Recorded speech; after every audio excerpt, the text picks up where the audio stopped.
तो market capitalisation company की financial size को दर्शाता है। इससे हमें ये भी पता चलता है कि कंपनी की ओवरऑल वैल्यू कितनी है।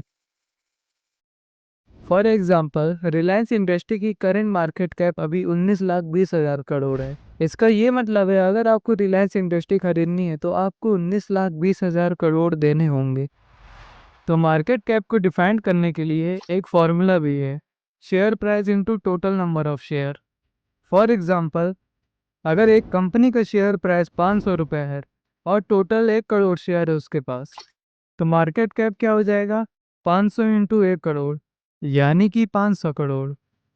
तो इसी सिंपल स्टेप से इन्वेस्टर डिफाइन करते हैं मार्केट कैप को। कभी भी इन्वेस्टर कंपनी के शेयर प्राइस देख के शेयर नहीं खरीदता, वो कंपनी के मार्केट कैप को देखता है। मार्केट कैप हेल्प करता है इन्वेस्टर को समझने में कि एक कंपनी कितनी बड़ी है, उसका रिस्क लेवल क्या है और कंपनी कौन से ग्रोथ स्टेज में है। तो मार्केट कैप के बेसिस पर कंपनी को 3 कैटेगरी में क्लासिफाई किया गया है, स्मॉल कैप, मिड कैप और लार्ज कैप। तो स्मॉल कैप कंपनी ऐसी कंपनी है जिसका मार्केट कैप 5,000 करोड़ से कम होता है।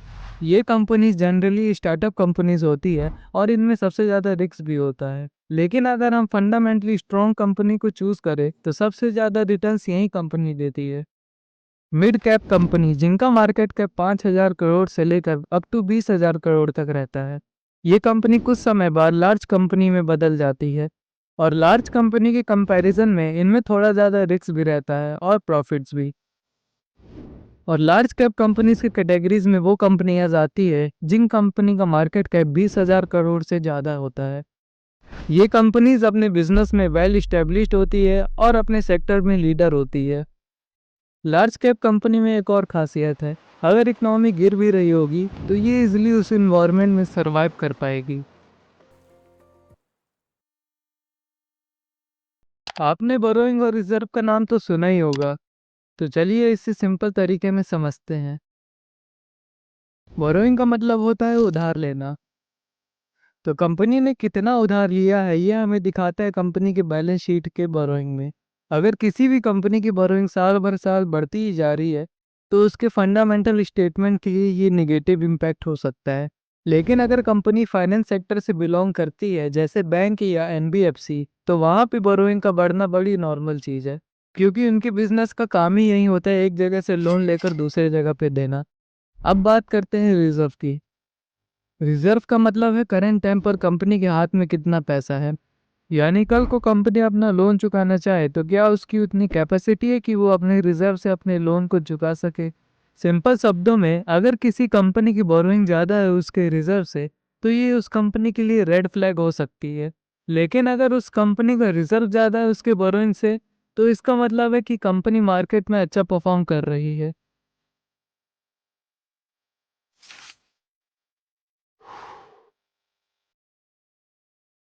अगर आप किसी भी कंपनी का शेयर खरीद रहे हैं तो आपने ये ज़रूर सुना होगा कि शेयर खरीदने के पहले उसका ईपीएस ज़रूर चेक कर ले। तो ईपीएस का फुल फॉर्म होता है अर्निंग पर शेयर। सिंपल शब्दों में ईपीएस बताता है कि कंपनी हर एक शेयर के लिए कितना प्रॉफिट कमा रही है। अगर आप किसी भी कंपनी के एक शेयर के मालिक हो तो ईपीएस बताता है कि कंपनी ने आपके लिए कितना पैसा कमाया है। ईपीएस को डिफाइन करने के लिए एक फॉर्मूला भी है, EPS equal to net profit upon total number of share outstanding. ये एक बेसिक प्रॉफिटेबिलिटी रेशियो है जो इन्वेस्टर को बताता है कि कंपनी कितनी इफिशिएंट है। मान लीजिए एक कंपनी है एबीसी लिमिटेड, उसने एक साल में प्रॉफिट कमाया है 10 करोड़ का और उसके टोटल नंबर ऑफ शेयर है मार्केट में 1 करोड़। तो ईपीएस हो जाएगा 10 crore divided by 1 crore equal to 10 रुपये पर शेयर। मतलब आपके पास उस कंपनी का एक शेयर है तो कंपनी ने आपको टेक्निकली 10 रुपये कमा के दिया, मतलब हर एक शेयर में 10 रुपये। इन्वेस्टर के पॉइंट ऑफ व्यू से देखें तो हायर ईपीएस जनरली अच्छा माना जाता है as compare to lower. EPS directly market price को अफेक्ट नहीं करता, लेकिन स्ट्रॉन्ग ईपीएस रिपोर्ट आने पर स्टॉक का प्राइस बढ़ भी सकता है। तो चलिए बात करते हैं पीई रेशियो की, यानी कि price to earning ratio. PE ratio बताता है कि इन्वेस्टर कंपनी के 1 रुपए के प्रॉफिट के लिए कितना पैसा देने को तैयार है। मतलब कंपनी 1 रुपए कमाती है तो आप उस कंपनी के शेयर कितने रुपए में खरीदना चाहते हो। इससे हमें ये पता चलता है कि कौन सा स्टॉक महंगा मिल रहा है और कौन सा सस्ता। पी रेशियो को डिफाइन करने के लिए एक फॉर्मूला भी है। P ratio equal to share price upon earning per share. मान लो किसी कंपनी का शेयर प्राइस है 200 रुपये और उसका अर्निंग पर शेयर है 20 रुपये, तो पी रेशियो क्या हो जाएगा, 200 रुपये अपॉन 20 रुपये यानी कि 10। तो पी रेशियो यहाँ पे 10 हो जाएगा, यानी इन्वेस्टर 10 रुपये दे रहा है कंपनी के 1 रुपये प्रॉफिट के लिए। तो हायर पी रेशियो का मतलब हो सकता है कि कंपनी का फ्यूचर बहुत स्ट्रांग है लेकिन उसका स्टॉक बहुत महंगा है।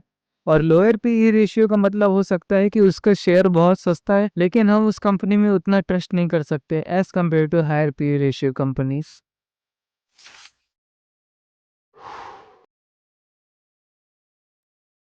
शेयर होल्डर पैटर्न यानी एक कंपनी के शेयर किस किस के पास होते हैं, ये जानना एक स्मार्ट इन्वेस्टर के लिए बहुत इंपॉर्टेंट है। शेयर होल्डर पैटर्न का मतलब है कि कंपनी के टोटल शेयर में से कितने शेयर किस किस कैटेगरी के लोगों के पास है। इन्वेस्टर का ये जानना बहुत इंपॉर्टेंट है कि प्रमोटर्स के पास कितने शेयर हैं, रिटेल इन्वेस्टर के पास कितने हैं और एफआईआई और डीआईआई के पास कितने शेयर हैं। सेबी के रूल्स के अकॉर्डिंग हर लिस्टेड कंपनी को हर क्वार्टर में शेयर होल्डर पैटर्न का रिपोर्ट पब्लिश करना पड़ता है। तो चलो देखते हैं कि मेन कैटेगरीज जो शेयर होल्डिंग पैटर्न में आती है। पहला, प्रमोटर्स होल्डिंग। प्रमोटर्स होल्डिंग की कैटेगरी में आते हैं कंपनी के फाउंडर्स, कंपनी के ओनर्स और उनके रिलेटिव्स। अगर किसी भी कंपनी में प्रमोटर्स होल्डिंग कंसिस्टेंट बढ़ती जा रही है और 50 और 60 के अबव है तो उस कंपनी को इन्वेस्टर के पॉइंट ऑफ व्यू से अच्छा माना जाता है, क्योंकि प्रमोटर्स ही जानते कि उनकी कंपनी में आगे क्या होने वाला है। अगर वो कंसिस्टेंट अपनी होल्डिंग बढ़ा रहे हैं तो एक तरीके से उनको पता है कि कंपनी फ्यूचर में ग्रोथ करेगी। दूसरे कैटेगरी में आता है एफआईआई इन्वेस्टर यानी कि फॉरेन इंस्टीट्यूशनल इन्वेस्टर। ये फॉरेन इन्वेस्टर होते हैं जो इंडिया की कंपनीज में लार्ज अमाउंट में इन्वेस्टमेंट करते हैं।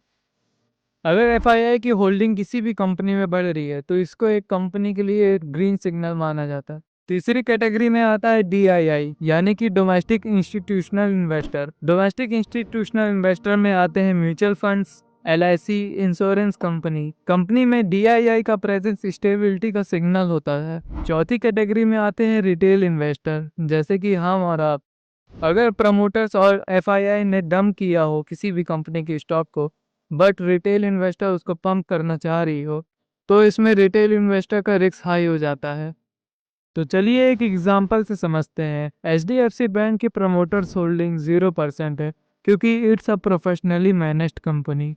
एफआईआई होल्डिंग इसकी 47% से 55% के बीच में है। डीआईआई की होल्डिंग इसकी 30% से लेकर 35% के बीच में और रिटेल्स की होल्डिंग लगभग लगभग 20% है। तो यहाँ आप देख सकते हैं कि एफआईआई और डीआईआई का ट्रस्ट कितना ज़्यादा है इस कंपनी में। तो इसलिए एचडीएफसी स्टॉक हमेशा स्टेबल परफॉर्म करता है।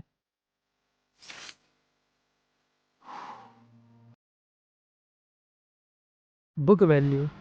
तो मान लो आज ही के दिन में कोई चलती हुई कंपनी अचानक बंद हो जाए तो उसके शेयर होल्डर को एक शेयर पे कितने रुपए मिलेंगे, उसे कहते हैं हम book value. For example, HDFC bank की बुक वैल्यू अभी 677 रुपये है और उसकी करेंट प्राइस 2009।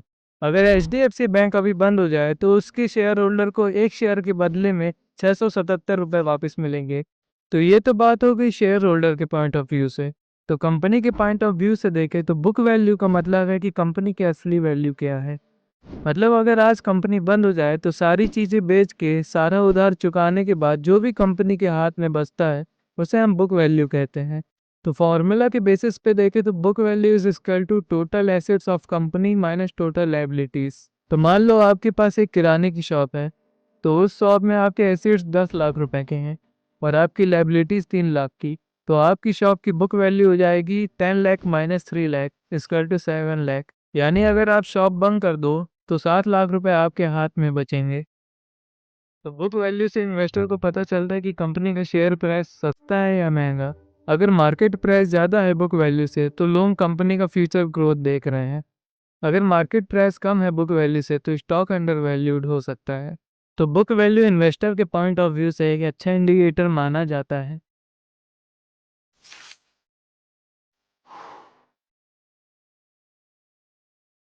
सोचिए आपने एक बिजनेस खोला जिस पे आपने 10 लाख रुपए लगाए हैं और साल के एंड में आपने 2 लाख का प्रॉफिट कमाया, तो रिटर्न ऑन कैपिटल एम्प्लॉयड हो जाएगा 2 लाख डिवाइडेड बाय 10 लाख यानी कि 20%। मतलब हर 100 रुपये लगाने पर आपने 20 रुपये का प्रॉफिट जनरेट किया। तो जितना ज़्यादा रिटर्न ऑन कैपिटल एम्प्लॉयड रहेगा तो उतना अच्छा बिजनेस का रिटर्न भी रहेगा। तो इन्वेस्टर के पॉइंट ऑफ व्यू से ये रेशियो क्यों इम्पोर्टेंट है? तो ये इन्वेस्टर को बताता है कि कंपनी अपना पैसा वेस्ट तो नहीं कर रही। जो कंपनी कम पैसे में ज़्यादा प्रॉफिट कमा रही है तो उसकी इफ़िशिएंसी हाई होती है। तो जितना ज़्यादा आरओसीई होगा तो उतना इन्वेस्टर के पॉइंट ऑफ व्यू से अच्छा रहेगा। तो जब भी आप स्टॉक चूज़ करो तो उसका आरओसीई 15% से ज़्यादा होना चाहिए।